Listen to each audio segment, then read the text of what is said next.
ചപ്പാത്തി തിന്ന് മടുത്തോ? എന്നാ നമുക്ക് എങ്ങനെ റൈറ്റ് ഉണ്ടാക്കി നോക്കാം.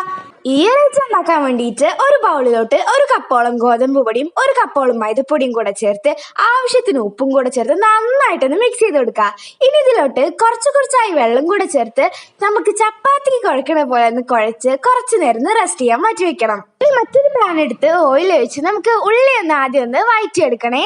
ഇനി വഴണ്ടി വന്ന ഉള്ളിയിലോട്ട് വെളുത്തുള്ളി ചതച്ചത്, പച്ചമുളക്, ഇഞ്ചി, കറിവേപ്പ്, മല്ലിച്ചപ്പ് എന്നിവ ചേർത്തിട്ട് നന്നായിട്ടൊന്ന് മിക്സ് ചെയ്ത് കൊടുക്കാം.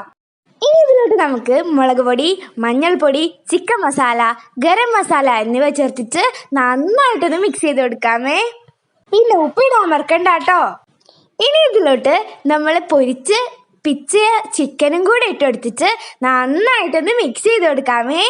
ഇനി നേരത്തെ നമ്മൾ കുഴച്ച് വെച്ചിട്ടുള്ള മാവൊന്ന് നന്നായിട്ടൊന്ന് പരത്തിയെടുത്ത് ഈ മസാല ഒന്ന് റോൾ ചെയ്തിട്ട് എടുത്ത് ചൂടായ എണ്ണയിലിട്ടൊന്ന് പൊരിച്ചെടുത്ത് തിന്നാണ്ടല്ലോ, എന്താ ടേസ്റ്റ്!